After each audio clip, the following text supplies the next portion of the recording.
Good afternoon to everybody.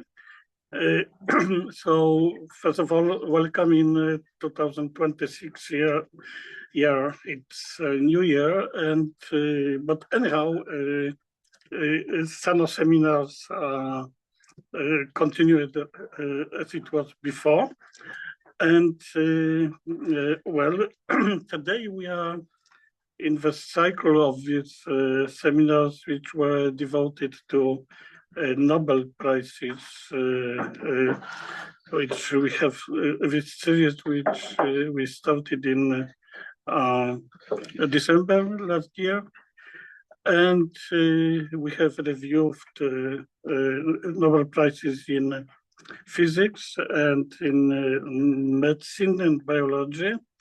So now we will learn something about, well, it is not precisely Nobel Prize, but it is a kind of reward related with Nobel in economics. And well, today our speaker is Professor Pawet Sobkowicz, who is an advanced scientist at that moment at Sano Center. Paweł completed his studies and PhD in physics. He was working for a long time in Physics Institute of the Polish Academy of Sciences. Then he was using his knowledge, trying to, let's say, to run a kind of commercial activities.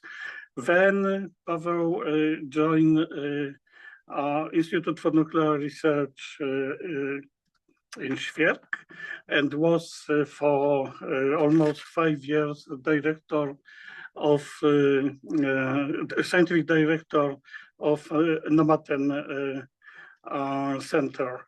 And now Paweł is also partially with us at Sano. So well, we have agreed that if you have a question which really needs to be asked in order to understand what is going on, so please ask it. And but as usually, we will have a discussion after the seminar. So Paweł, floor and also screen is yours. Thank you very much. I hope you can hear me. First of all, I propose this topic, even though it's not physics, it's not medicine. So why should we talk about Nobel Prize in economic sciences? I propose it because that's something that was very interesting for me for quite a long time, and for a, I would say, quite rare occasion in which the Nobel Prize in economic sciences is actually understandable to non-economists, because many of those cases it's just a lot of special mathematics. So who got the prize? 3 people divided into one half of the prize went to Joel Mocker for having explained how innovation-driven economic growth occurred in the past. And the second half, divided into 2 equal parts, to Philippe Aghion and Peter Pawet for concentrating on what is happening in modern times. That is, for the theory of creative destruction and its role in economic growth. As you can see, they are all smiling. I chose that kind of pictures. It's not often that you find economists smiling.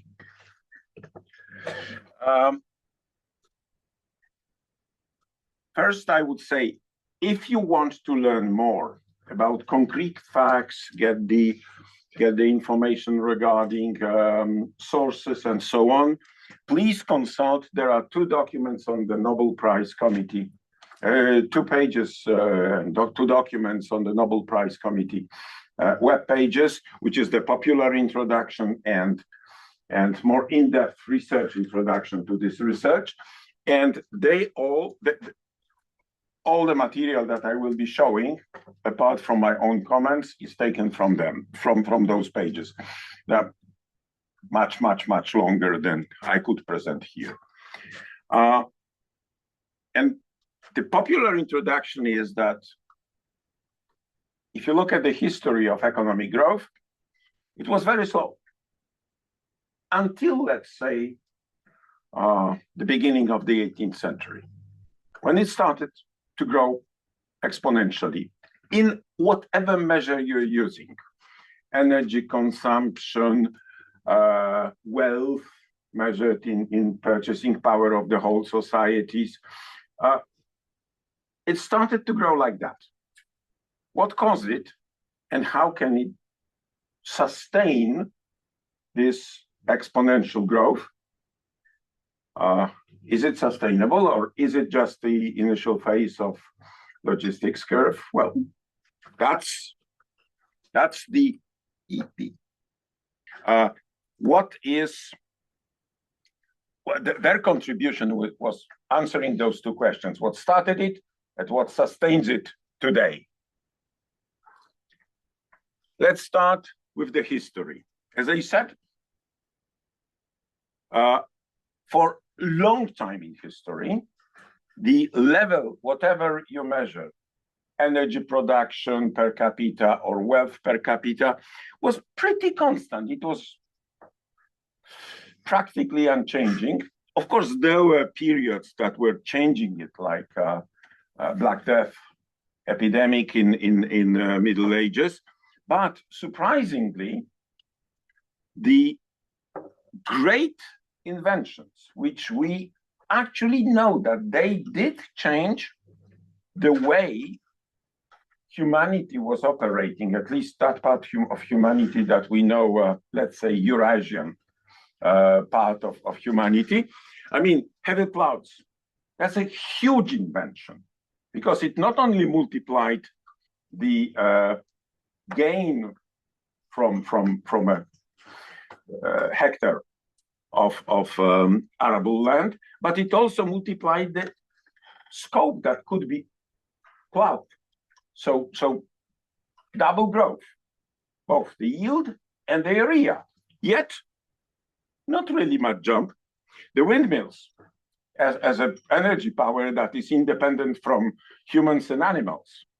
The printing press, which, I mean, it changed the level of accessibility of information, just like the internet, maybe even on a larger scale. But if you look at the per capita in Sweden and in England, barely noticeable. Now, if you go to beginning of the end of 18th, beginning of the 19th century, that picture changes.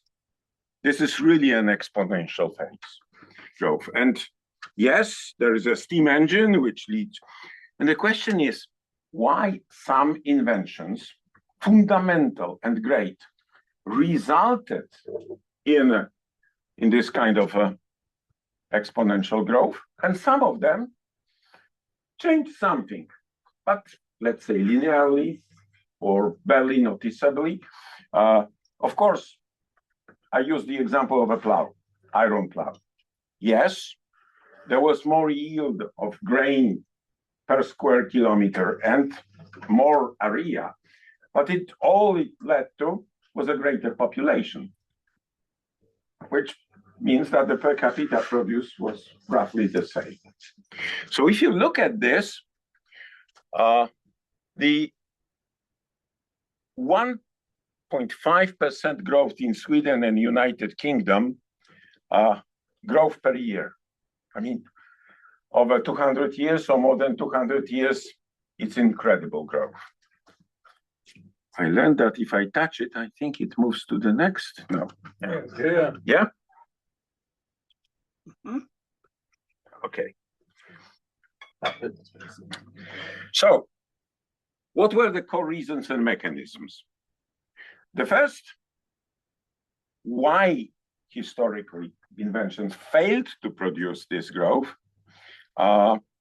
Mocker distinguished between major breakthroughs, macro, and incremental improvements, micro inventions. So inventing a plow is a macro invention. it's a huge one. But there are certain improvements, which he calls micro inventions, that have to accompany such a macro invention. So micro inventions, on the other hand, as he writes, I will just quote from the document. Macro inventions are radical technological discontinuities determined by some shift in people's knowledge or understanding or a new combination of previously known facts. Micro inventions, on the other hand, are incremental improvements to existing technologies explained by changes in economic supply and demand. So micro inventions are actually connected to supply and demand, and this is why this is economically important. That is, micro inventions are closer to everyday economic life and provide a key link to the between technology and economy. Macro inventions are not new in history. Again, the examples of a windmill, printing press, and so on. They emerged sporadically, and some of them failed to generate a stream of associated micro inventions. When they did, then the technological revolution actually occurred. The drift of cumulative micro inventions resulted in many incremental improvements that soon run into diminishing returns. So if you don't grow, and if you just saturate the improvement, then you lose interest in improving what is being done. So he described all those mechanisms and pointed out something which is important, and this is why I wanted to say, which is important to us as scientists in the 21st century.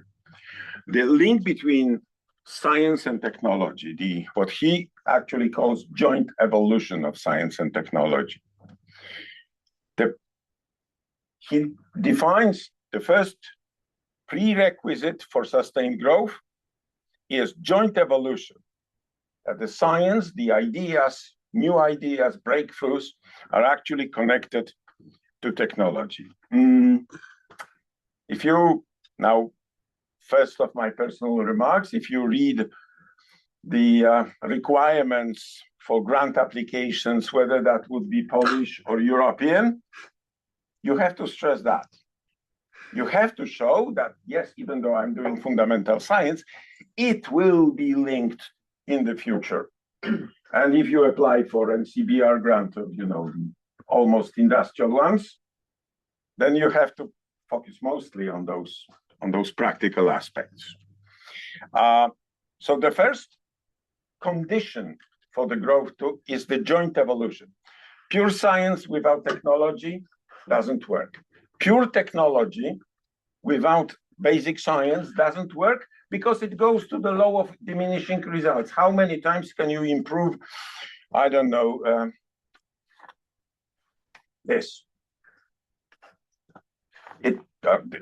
For the purposes of those who are listening, I was just taking out my mobile phone.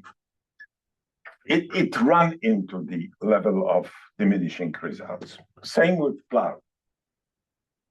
The other jump with plow was actually using mechanical energy, tractors, to move the plow.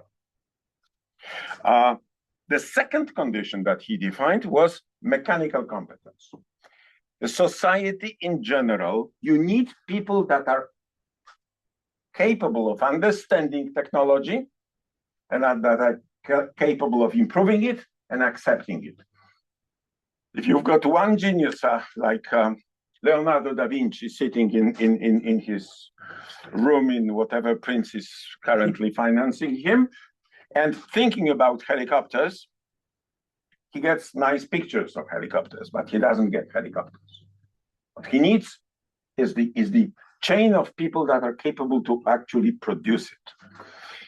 And third point is the openness of the society to change. That's condition that is required. If the society is not open, is not accepting a change, then even if you think about something great, that would probably will be buried. And he wrote a bunch of papers and books actually describing very, very detail what is happening, what was happening in this transition from stagnation to exponential growth. One of the examples which I found incredibly interesting was why industrial revolution happened in England. I mean, England was okay. It was, I know there are some British people here, so I try to tread carefully. It was not a backward country, but it was not, in terms of development, the topmost. Probably the topmost country in terms of the number of philosophers, scientists, and so on was France. Yet, industrial revolution happened in England, not in France. And he pointed out that it was result produced by the most crucial change, but rather the events in the early decades of the 19th century. This was when the feedback loops between the propositional, the creative science, and prescriptive knowledge, how to do it, had actually the greatest support in England. Although, you know, I think that it was not France, it were Netherlands at that time. It might be Netherlands, but yeah, the key point that he, I mean, this figure is absolutely funny. René Descartes versus, I don't know, Herschel or whatever. There were great minds in both countries.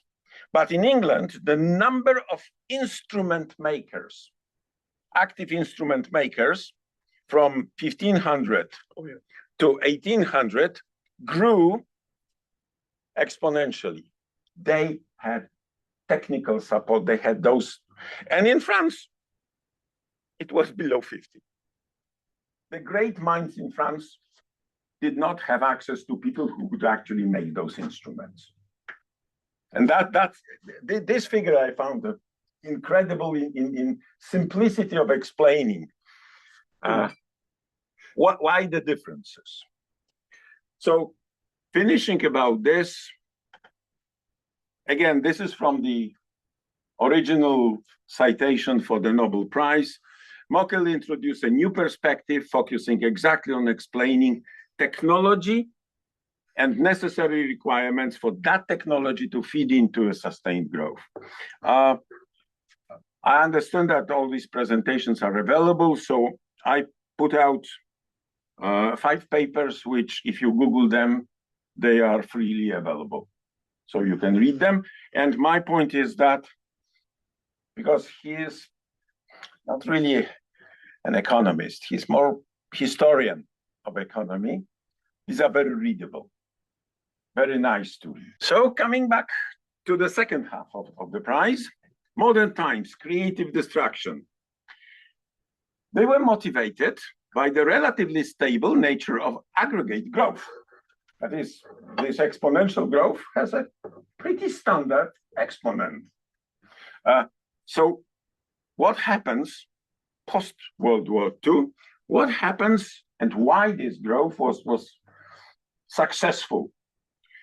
And they try to understand it from the point of view of the markets, not inventions, but companies, entities that are actually creating those new technologies and selling them and implementing them in the. So again, they divided it into internal and external factors.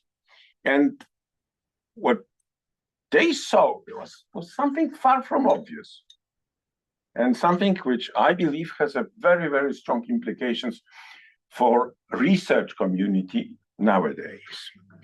So was motivated by how they perceived innovation to actually take place and hold on the market. In contrast to Mocker, their papers are full of economic mathematics. And economic mathematics is a special brand of mathematics in which you have to understand what they don't write, what are the assumptions, because the assumptions are known to every economist, but they don't put them and that makes reading and understanding the mathematics quite difficult. But of course, yes, you can if you want a challenge. And first of all, what they observed was that the growth goes actually hand in hand with the continuous process of entry, exit, and churning of companies, of people that are actually creating those new technologies and putting them on the market. And I don't know if everybody can see, I try to, this is from 1980 to 22. This is the green one is job creation rate. Okay, as you see, the job creation rate is about 20%, maybe going down to 15%, but it's pretty constant. So if the jobs are growing like that, so I mean, there should be so much unemployment that there's so much empty positions. No, because the job destruction rate is almost comparable. In some parts of this period, job creation rate was actually larger than the job destruction, but in the others that was the opposite. But they're very close. Is it job like number of available jobs, yes, or number of people employed in these jobs? Because creation. Maybe that it's a job creation rate. That is, okay, roughly speaking, that means that it's 17% of jobs in a given year. So it's are new jobs. You have less and less jobs, but more and more people employed. No, that means that it's 17% of the jobs on the job market this year were actually new positions. Yeah. But 15% vanished. Yeah, but it says nothing about the amount of people actually employed. No. Okay. No. And almost exactly the same happens to creation of companies. The blue one is the entry rate of new companies entering markets, and the red one is the exit rate, bankruptcies.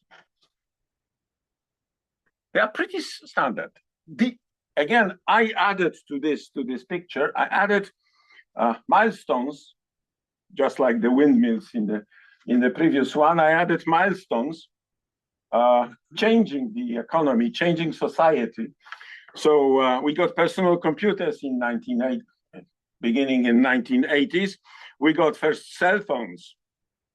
Couple of years later, 5 years later, there was 1990, the birth of the World Wide Web. Amazon and eBay started again 4 years later, which changed the economy of consumer goods purchases. Also at that time, first genetic tests appeared, which started the talk about personalized medicine. Google started, GPS were allowed to be used for civilian use. All these things that we take now for granted, which were actually huge changes. Mobile phones were not existing before. Now digital TV, iPad, iPhone, streaming services, quantum computing, CRISPR, mRNA vaccines, and AI, ChatGPT introduction. And you see, barely a movement. Sorry, I need to move back. Barely a movement in these in this job creation, job destruction rates, and new companies and companies exiting the market. Huge changes in society, small changes in economy. However, when they looked at a different sets of data, they saw that there is a very strong correlation between, for example, labor productivity growth and firm exit rate. The more per year, the more companies go out of business, the productivity seems to be higher. Job destruction rate. The more jobs are disappear from the market, actually the labor productivity growth is higher. Now, this is something which, at least for me, this is definitely not obvious. But once you look at it, oh, that's interesting. But this is only correlation. This is only, I said, maybe accidental. I said, I don't put their models there, Yeah.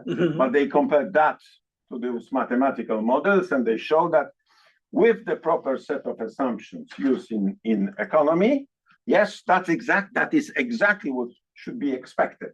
Okay. But before them, nobody looked at these equations and tried to solve them in that way.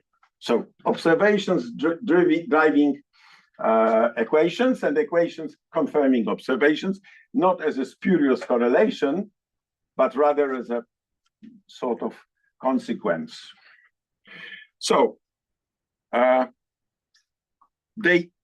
was the original work, which started 1992 or something like that.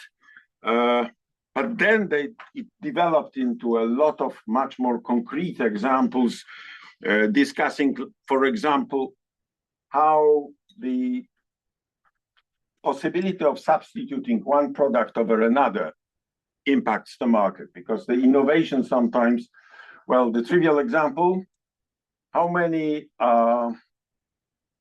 producers of horse carriages are on the market? No. Cars pushed out. Of course, some small market remains, but the second was very interesting observation that the biggest improvements are when there is a neck-to-neck competition between companies. When there is two more companies in a really high competition, they are driven, they have an incentive to innovate, because everybody wants to get the benefits of being the top one. On the other hand, if there is a race and you're a lagging company, are you going to invest in innovation? The answer, as it turns out, is no. The lagging companies actually reduce their involvement, they might actually move into different markets, but very often what happens, they vanish from the market. This is the job and company destruction. But in their place comes a newcomer, not producing the wrong solution, but thinking about totally new solution and putting into the market. Second, what they also studied were the technological waves. When one invention creates a wave that follows it. Mobile phone, smartphone, created whole industries of apps for that smartphone. Something which was not present in their original analysis were innovation by incumbents, because incumbents, companies that are on the market, have some disadvantages and some advantages in terms of innovation. Advantages, of course, knowing the market, having the engineers and so on, but disadvantages, very often the disadvantage is that we make enough money on our old products. Why should we waste money on cannibalizing our own markets. Firm heterogeneity. We no longer live in the world when a company does just one product. We live in the age of huge conglomerates which make multiple products, sometimes divisions which are competing with each other, and this has to be taken into account, and this is what they did in their analysis. So my belief is that while Mocker got the Nobel Prize for storytelling, they got the Nobel Prize for the equations and solutions. But they also observed something like that. This is, as I said, the growth looks exponential. But if you look very carefully, then from 75 to today, the rate of growth seems a bit smaller. So yes, it's still growing at 1% per year worldwide. Nice, but it's not 2.5. How to explain that? Well, there are some attempts. Again, I'm not going to go into details how they do that. Rather, just to summarize, interplay of competition and innovation policy, to summarize what their contribution was. Competition and innovation policies, which are inherently linked. More competition, more head-to-head competition means more pressure on innovations. Suboptimal R&D investments. They also identified something, and I want you to remember that phrase, trying to apply the same R&D percentage. I mean, okay, a good company should spend 15% of the profits on R&D. No, doesn't work for everyone, doesn't work everywhere, doesn't work every time. It might change with time, market, and so on. Winners, losers, social insurance. The question is, if you've got such a large job creation, job destruction rate, you also get a lot of people who lost their jobs, who are not able to jump into the newly created jobs. So you need a social security net. You need a retraining net. You need solutions that would actually not lose all those people from the point of view of social. So increased firm concentration and market power may be important factor behind the recent negative, the drop in the productivity growth. If you don't have a competition, if you dominate the market, well, what incentive do you have to actually improve it? If the solution is that because you've got $50 billion in your liquid funds, and then the competitor comes, you just buy the competitor and drop the product to preserve your position. That's something that everybody heard stories about, but these guys actually addressed it in the, again, small note at the bottom. When I advise you to actually go to Mocker's original papers, here I advise you to go to the summary by Nobel Committee. They've done a good job. Not too many equations there. And now, my personal thoughts. I start with societal, and I go to scientific. First of all, to have sustainable progress, we need a link between the thinkers and the tinkerers. Those were the words used by Mocker in the description, those people who are doing the great inventions and those people who are actually making the incremental ones and actually making them real. What are the modern day equivalents of it? Are these scientists and engineers, or medical scientists and doctors? I don't know, but the roles are different. And yeah, probably there are some vision creators, but that's something that every society needs to nurture, both the great thinkers and the tinkerers. Second, is the growth observed sustainable? There are many conflicting answers. I don't claim that there is one that is bad, but again, I want to recall the conditions that Mocker formulated. Joint evolution of science and technology. Yes, we have that. Every grant application, every funding scheme actually pushes this. And moreover, it's a joint because new research is made possible by the technological advances, new instruments that appear on the market. So yes, the influence it is there. The second condition, mechanical competence, which probably today should be called IT competence or maybe biotechnology competence, because this is the age, this is the century of the biotechnology. So maybe, but to make new lenses for Herschel telescope, all you needed to have was a furnace and access to good quality sand and access to good quality polishing machine. But right now, what you need is billions of euros or dollars or whatever. Everybody knows here how much does it cost to put a new drug on the market. So this is no longer a cottage industry. This has to be industrialized. So in some places, obviously, this competence exists. In other places, countries, it doesn't. Society open to change. Now, here's a good question. Are modern-day societies open to such a change? And I would say that I have my doubts. There's a growing social disillusion with science. There's a growing disillusion with technology. We accept some of it without asking questions, how does it work? And that's not really an acceptance, that's just pure usage. So technological advances are growing faster than ever.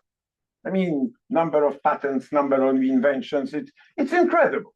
Nobody has the time to read all the research papers and so on, but productivity and GDP per capita is not growing as fast. So the question is, if you add to this the problems that everybody in society sees, which is, for example, job insecurity. Okay, the economists say job creation rate, job destruction rate, if they are both high, it's a good thing. They balance each other. But from a single person perspective, it's a catastrophe. So I hate it because I lost my job. Inequalities, both between and within societies and between societies. Fundamental social changes, like, well, right now we reach the age of surveillance capitalism, education decline, and so on. How this is not yet addressed. This is something that those people working in economic sciences have to address. This is a big, big, big challenge. How does it look from the point of view of applying this creative destruction paradigm to science? Well, first of all, what is our product? The definition of it actually changed in 100 years ago. It was discovery. It was not really a paper. It was discovery. Everybody knew, well, there were some quarrels about who was first, but everybody knew what discoveries were. Today, what we are producing? Papers, grant applications, patents. If we are producing patents, are we producing money from those patents? Because if you define the product, only then you can actually address the question how best to implement that product. And yes, we became very good at producing papers in journals above 140 ministerial points, because this is what is counted as a product. This is what market, meaning the Ministry of Science and Higher Education, pays for. So they buy it, so we produce it. But once we have that, how does the system recognize major versus minor advances? I'm sorry to say that, but sometimes I especially apologize to the younger part of the listeners. Sometimes it looks like the major thinkers are the professors, whereas the tinkerers are the PhD students. Just Google up postdoc slavery, and you see that it looks like that. But is this really a good division of work? Because if you look, let's say for the internet companies, a large majority, I wouldn't give a percentage, a large majority is funded and created by very young people, not by professors. So maybe there's something wrong in how we in science actually divide between thinkers and tinkerers. The dynamics in the system, that's my favorite. Everybody knows that Matthew effect in science is real. The rich get rich. And also everybody knows that we take pride in the fact that our university is 700 years old. How does it match with the creative destruction? Now, there are two, to my knowledge, my very quick perusal, there are two exemptions from that rule. First is China, which creates new universities like this, and if they don't perform, they close them. They apply the paradigm of creative destruction to institutions, and they apply the paradigm of creative destruction to jobs in science, really kicking out the non-performers. There's no safety net. And the second is the biotech. There are no startups in physics, but in biotech, there are startups. So maybe we should learn something from those two examples and from the theory of creative destruction. If we focus at the individual or small group level, we have competitiveness in getting grants.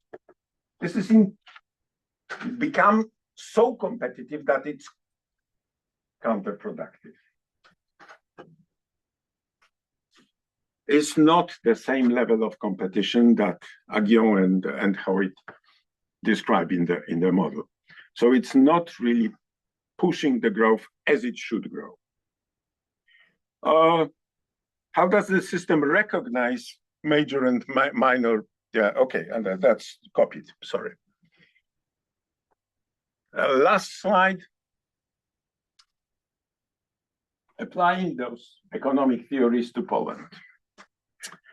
How dynamic is the research system in Poland in terms of creative destruction of institutions in job? So, as far as I can say, close to zero. Very, very few counterexamples. And I had the luck and pleasure to be associated with two of those, Nomaten in the Institute of Nuclear Research and here with Sano. But if you recall some of the, well, you two were there. When Zilich from the Foundation for Polish Science, the ex-president of the Foundation of Polish Science, he expressed his vision of the MABS, International Research Agenda centers, and he said, initially, some of them must die. For the others to succeed, some of them must die. Then he became slightly so, and on the one of he said, okay, in every center created, some of the research groups must die to create the new ones. But I have a feeling that Zilich was actually reading those economic science papers. And that's really a big kudos for him to actually have the vision that to succeed, to be creative, there must be some destruction in the system. But of course, do we Polish scientists want creative destruction? I don't think so. I think that most of the Polish researchers would prefer poor man's status quo. Okay. Is Polish science a laggard? Are we trailing the world developments? And obviously the answer is that in many disciplines we are.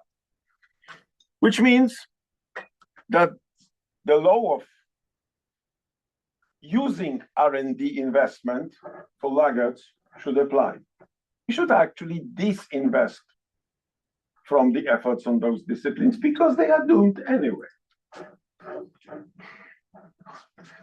Somebody might just kick me out for saying what I'm saying, but who cares? Okay. When we talk about this, about state of science in Poland, everybody would agree. Give us more money, more money. Suppose I call Bill Gates and he gets us, what's the current budget for research in Poland? 2 billion euros per year. No, less. Hey, Bill, give me 2 billion euros, dollars, whatever. And I just add it to the system. What would be the result? And I'm worried because I believe that the result would be like, okay, slightly more butter on the bread, but not really a change on the results because we don't know what we are selling. What is our product? If we knew what the right product is, then probably something would happen. So, yeah, I'm not very optimistic in terms of the conclusions for this year's economic prize in economic sciences, for science and for science in Poland in particular. And I'm sorry, with this bleak conclusion, I end my talk. Thank you very much for listening. Thank you very much. Well, as we have promised, we have time for questions and for discussion. Because we have this seminar in, let's say, hybrid form, so we can have questions and discussion from Sano, from our room, and also from remote participants. So if you are in the room, just start to talk.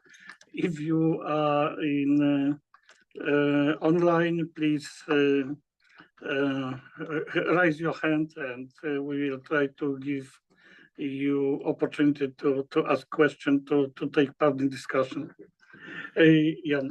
I have a quick methodological question because I honestly don't know how they account for the fact that they address only part of the global markets and markets of ideas, because if we see these nice plots in 14th century, you won't have like USA, yeah, and later you will have USA, and later maybe you will have China, but in 14th century you could also have China, but they probably don't account for that.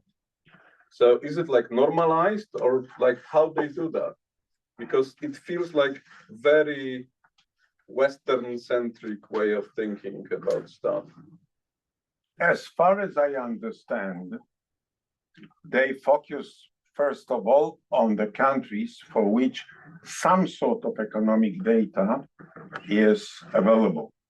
They don't do Europe as such. They actually focused on Sweden and UK, for example, in this picture, because reliable proxy data that allowed to calculate this GDP per person was present in those two countries. This is, but this is very sketchy. yes, For example, in 17th century, you have Poland, huge country in which nothing really happened.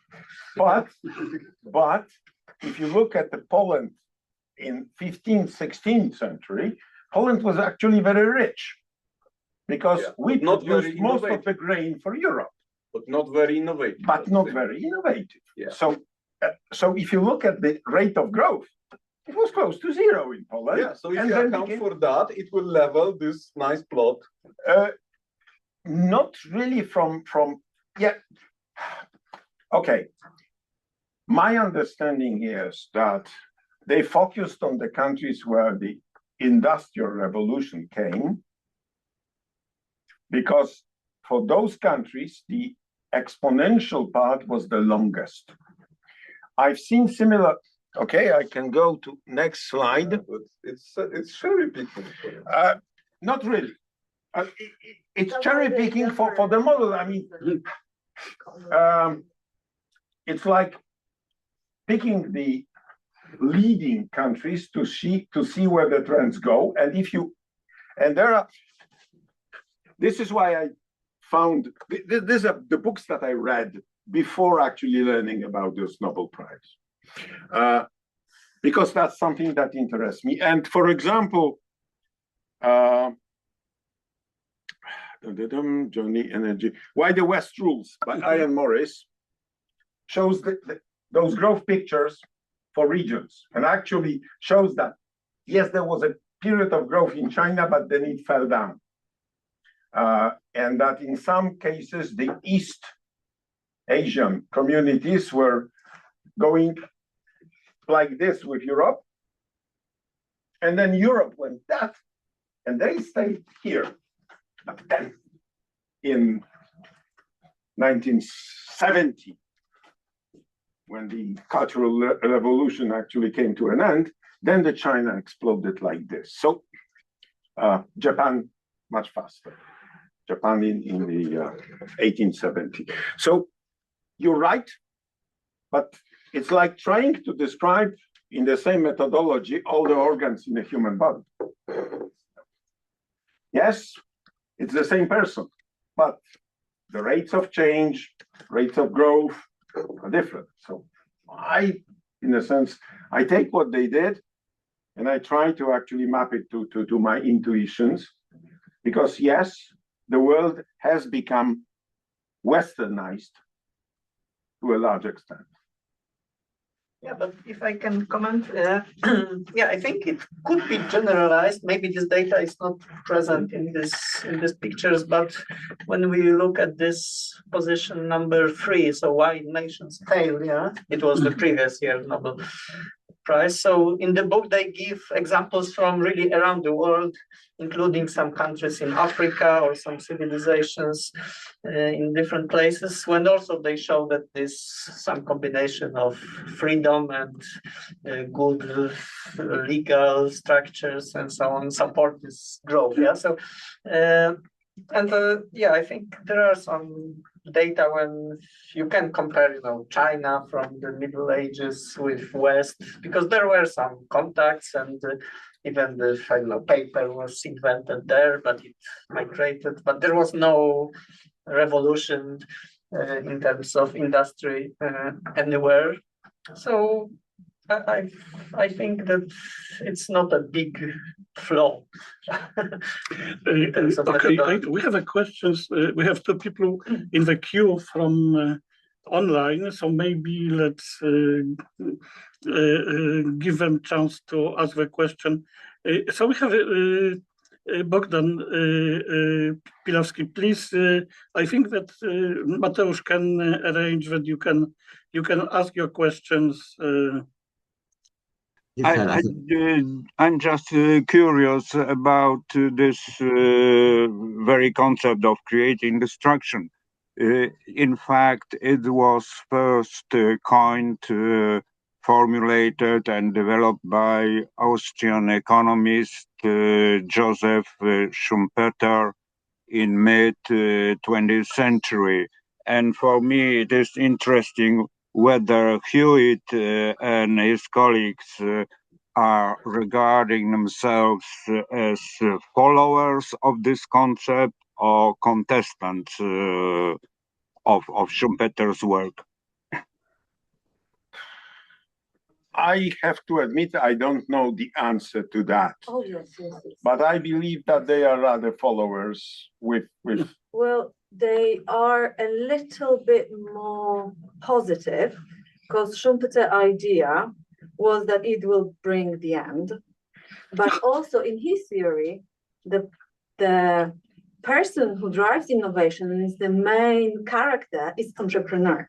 So a single person that is responsible for that change is occurring. And I think that Aguignon is referring to institutions.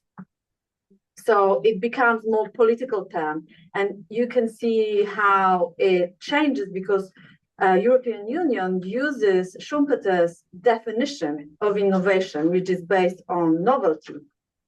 And Aguignon is basically, the voice of that. So we need institutions to make sure that innovation is accessible and is not dividing societies and people and creating injustice, which is a beautiful value, but that's kind of, it's taking it to action, whereas Schumpeter was trying to warn us.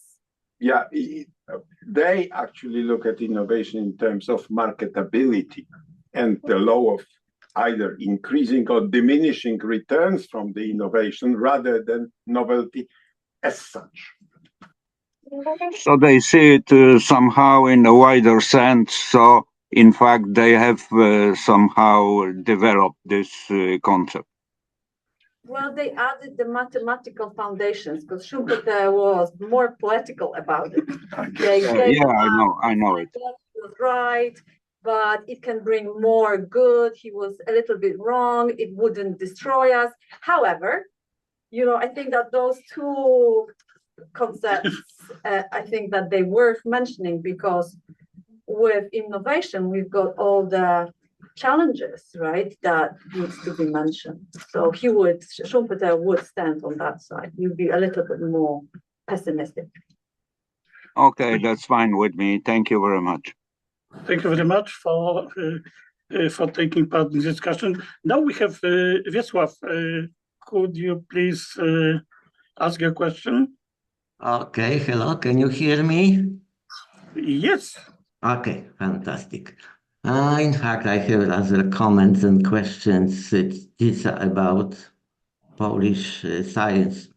A few years back, I had a meeting with our prime minister, showing him some data, and I show one slide which show what is the funding for research in Poland and in Singapore. And the prime minister was surprised, saying, "What? We have the same funding in Poland and in Singapore, and Singapore is a leading economy, and Polish scientists came to me and always complain that it's not enough funding, they want more and more. Why is that?" So I show the second slide saying, "Look, this is the funding from the private sector."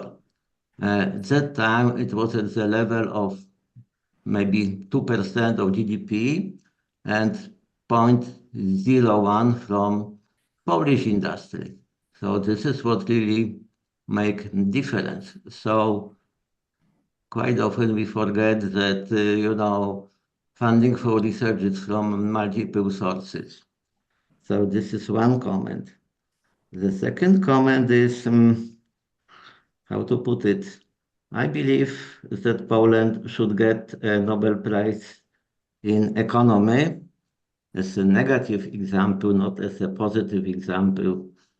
I spent a quarter of century outside Poland, being a professor in the US, China, and Singapore, and I always claim that Polish scientists, Polish researchers are excellent, are one of the best, very innovative, but the outcomes are pretty poor.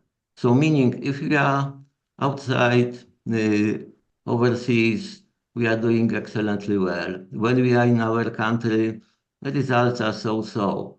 So maybe someone should really put it, as a research economic kind of paper and really try to summarize why it happens like that, because I believe that this country should be a leading innovative country. So these are a sort of my reflections. Thank you. And I have a question regarding the first example. What is the overall number of researchers in Singapore and in Poland? Yeah, of course, it's difficult to compare a country which has 30 millions and almost 38 million. So absolutely. But if you compare in terms of, for example, of patents, yeah, in terms of citations, of course, it's much higher. But my real question, that was the preliminary one. My real question is, I'm sorry if I will make more enemies, but how many departments of Singaporean literature are in the research community in Singapore? I have no idea. But I believe that that won't be percentage-wise comparable to the role of Polish humanities in Polish research funding.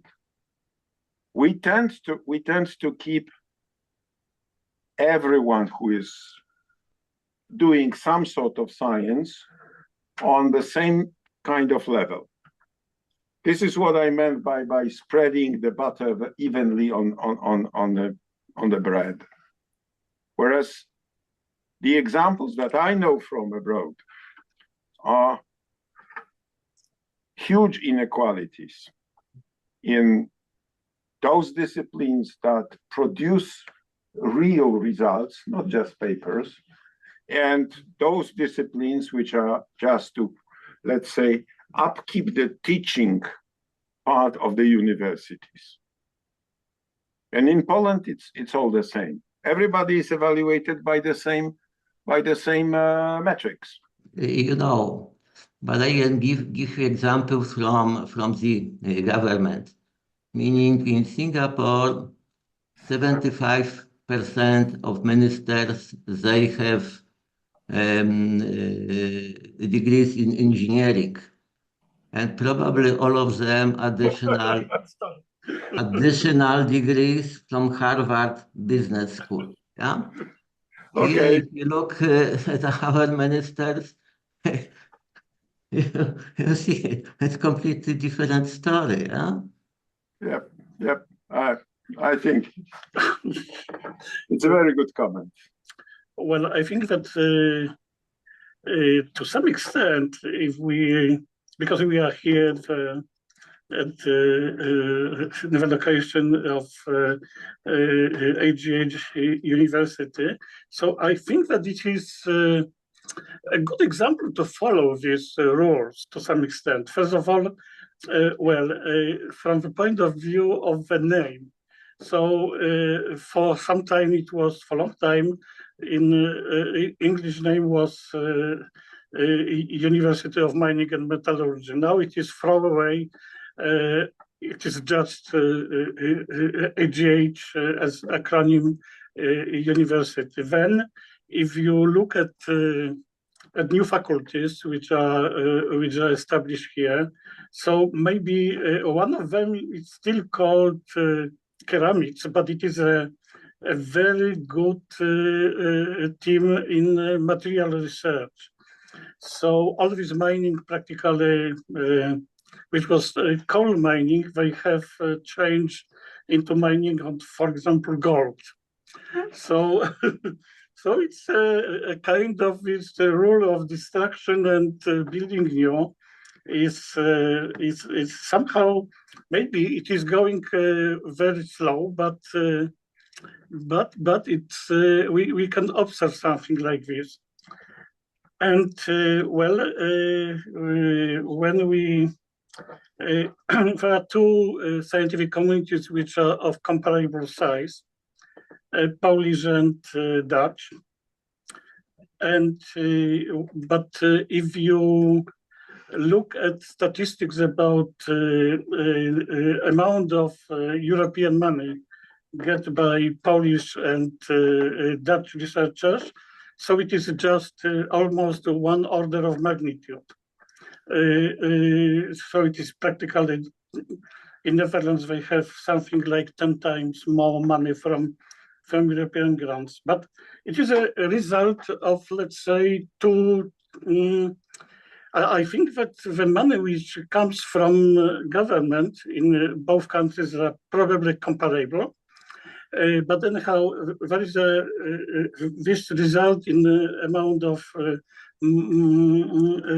money from European grants is the result of two, let's say, different approaches. First of all, professorships is in Poland it is a title. In Netherlands it is a task to be done. It is something to be done. If you do not do this, after 5 years you are hired. So it's very, very simple. And in Poland you have, well, essential part of research is done by PhD students. So there are a lot of these people here, but it is also almost true. So it's, and in Poland, not in Sano, but in Poland you have PhD students almost for free. In Netherlands, if you would like to have a PhD student, you need to prove that you have precisely something like 300,000 euro in grant. So if you do not have grants, you do not have PhD students, you do not have a PhD student, you are not doing science, you are not necessary for university. So applying this rule in Poland would change science completely. Creative destruction. Creative destruction. So it's, and I think that, well, I think that in Sano we are somehow following this creative destruction approach. My general belief is that the idea of Zilich, of creating maps, was worried. You made me worried now. Let's take one step forward. Yeah, because we've been talking now on the meta level, and it's been very creative that you apply economic concept to science, which was the other way around.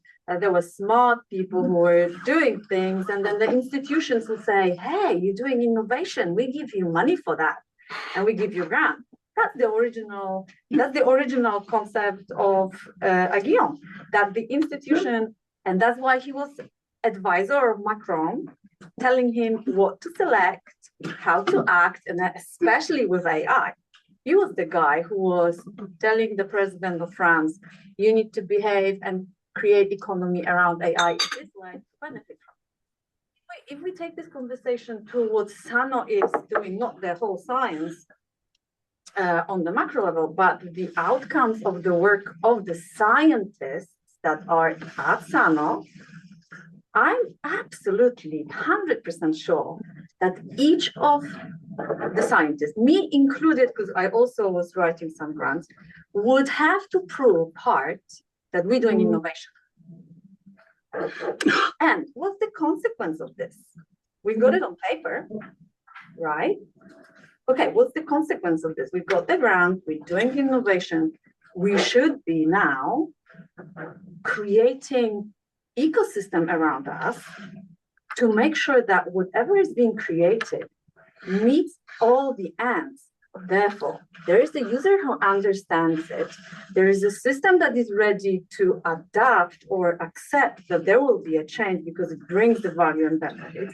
And at the end, we create the creative destruction through changing environment because we create the environment.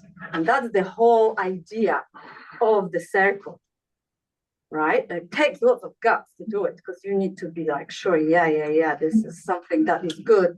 And all the institutions behind me are saying, that's the way. And my paper is being published, also confirmed, and now we will do it. Change the landscape. I agree with you. It takes a lot of guts, but it also takes a lot of money. The Yeah. grant-based system, which typically funds 2, maybe 5 years efforts, is in most of cases not capable of actually making the jump from TRL 1 to whatever marketable TRL level. Not speaking about the manufacturing readiness levels, because that's TRL wise. How was this Polish electric car to be called? Izera? TRL wise, it was TRL 9. But manufacturing readiness, it was very low. So Yeah.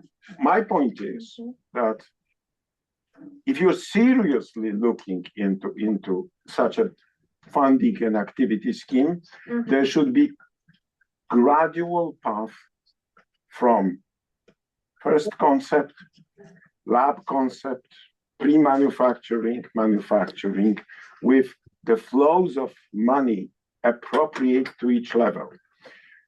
If someone here at Sano thinks that using gut bacteria Yes. is great for curing brain cancers, sorry for stupidity of that example, but if somebody has this idea, and even if proves it at a very low fundamental levels, who in Poland is going to give 10 billion euros to make it the Polish invention? Well, why we need to be Polish? We're international research. This is why Polish scientists, when they go abroad. Oh, but no, let's leave it. I mean, they go, I know, long cycles. Yeah, but we can use this as an inspiration and as a kind of blueprint that let's check what we have on the table. Let's check what, yeah, so that's why I wanted to tweet that conversation from, lots of different roadblockers that are there. And there is a certain time, we are surrounded by centered countries, we've got certain mindset. I understand, yes, I know. But if we can use, for example, the concept of creating destruction and the way of looking at economy that needs innovation to drive, I don't want to say grow, but change, I would say.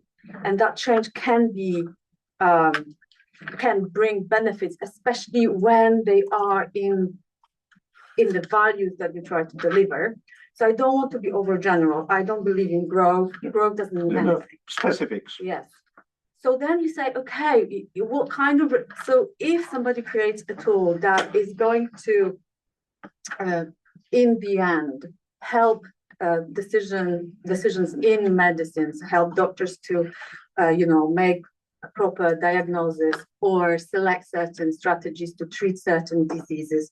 I mean, what is the cost of that? Are we, for example, deskilling these doctors, interrupting, disturbing the system for the benefit? How are we doing it? So this is a very specific question. They are not macro economy related and not science word related. They are kind of humble, right? So if I have this, what would happen? How can I predict the changes? And bearing in mind, it brings this creative destruction, which of course brings money and the market and the potential to sell. But on the other side, if you're doing it in medicine, there is a whole bunch of other questions that needs to be addressed, right? And I'm interested in what people here think. Okay, we're doing the innovation, meaning that at the end, we're creating this destruction. Are we doing good? Are we ready for it? Are we, designing and bringing this kind of question to the table? That would be very interesting for me to understand. To this, I can only say I fully agree. Yeah. Practical problem I see Yes. is that there are not enough people with such a mindset in the Polish research community, because the current pressures promote specialized, focused thinking on immediate results rather, meaning, papers, rather than such kind of a broad vision that considers the benefits, the dangers, and also that considers what is the point of view of the creative, the market acceptance. Any innovation that is, contrary to the market expectations and acceptance would simply be lost. And who cares? And the number of such people in Poland, my belief is very small. Okay, I think that we have Wiesław once again, and probably he will be the last person taking part in this discussion, because we are going to end of time devoted to this seminar. Wiesław, go on, please. Yeah, okay, thank you, Marian. Yeah, so this is about this market acceptance and what Katarzyna said. In fact, with Katarzyna, I had earlier some discussions, and my suggestion was, let's say if someone is doing her PhD at Sano, I would have the following requirement. If this is completely a new method, so you have to prove that it's a new, so you have to patent it. If it's not patentable, meaning it's not a new method, so maybe it doesn't make sense to do it. Second, if someone says it's more application oriented, then if it's application, so test with your potential users, go to the big meeting like RSNA or ECR, the biggest American or global and European medical meetings, and demonstrate it. If there is commercial interest, if there is a work, continue. If not, meaning you are wrong track. Maybe we should come back to this kind of issue and have this kind of criteria to really make the Sano's work more impactful. Thank you. Thank you very much. Well, Paweł, you have privilege to be the last occasion. Can I have one question? Yeah. Because I like economists very much. Could you please come closer, because nobody from online will not hear you? I think they are very good at explaining what happened, but not so good at explaining what will happen. But how about the basic science part? Because how much money should you invest in basic science in order for this tangle to be? Because you mentioned CRISPR, but CRISPR was actually discovered by a bored biologist somewhere lost in Spain. That, and it was like in the middle of the river. So who's going to do the basic science required to sustain the applied, or however you mentioned? You ask me, or you ask what they think so about I don't know. For me, it's always a question that who's going to fund, or who's going to fund the basic science necessary to sustain these inventions, even on short, long term, because I think so far very little the European Union is doing that, and up until 1 year ago it was the NIH. So who's going to do it now? And maybe Poland is not doing so great. I don't know, because they are simply not funding basic science enough. Let it be the humanities, for example, right? After all, some very major societal changes came from the humanities side. So is this something that should be funded? Actually, much more than the applied science, for example. Well, I don't know. General answer to this that is politically correct in many countries is that the job of funding fundamental science is a state job. Yeah. It should be funded from taxes, whereas the application part should be funded from the industry, which actually would then profit from these application of these inventions, and then pay taxes to the government to actually fund the.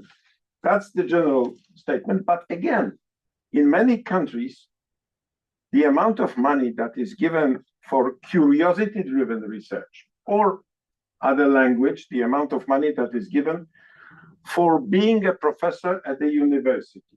So you get your salary is good enough actually for you to, you don't need grants. You get the salaries of your postdocs. You need grants for PhD students. That comes from grants, but you yourself, you're paid already. Some countries, Germany, for example, actually do that. Other countries like Poland pay unsustainable basic salaries from the university normal and say, go and get yourself a grant. But it's still state money. So my personal belief is we should all, as professors, doctors, be paid. You know, you can use the Polish levels of whatever. We should be paid well enough for just doing our job, and we should be reviewed for the results and not for promises, because grant application is a promise and people are evaluating promises, not results. That's my personal view. Now, I know that I won't live to the day that this view will be implemented. No, I plan to live long, but that won't be enough. Sorry. So, and yes, I fully agree. Fundamental research. There's a lot of rubbish. There's a lot of rubbish. Why? Because, for example, if you're counting number of publications, then people use salami slices and publish, not very valuable papers. Well, you get what you pay for. well, But I'm now my final word. yes. I thank Wiesław and I thank you for those comments, because they put a little bit of optimism into my outlook. Yes, if there would be people voicing that, then maybe one time somebody would hear it. Yeah, doom and gloom. It's a nice feeling, yeah. You know, everybody wants to watch horrors, but not live in that. So thank you very much. Thank you very much. I think that anyhow it is more optimistic, because I don't know who paid Max Planck for his research on black body, but anyhow, now, if I remember well, 1/3 of gross national product of US is coming from quantum mechanics. So from application of quantum mechanics. My guess is that he was paid as a professor or yes, probably docent by or state. whatever, private docent. Well, okay. So thank you very much to all who decided to take part in this first seminar of Sano. First of all, many thanks to Paweł. And well, we will meet in a week from now. It will be a talk by PhD student, by Rosemary Blanco, about her research on something what is really very important, namely about how to prevent all these disasters which are follow-up of stroke, and in this case it will be ischemic stroke. So, well, thank you very much, and see you in a week from now.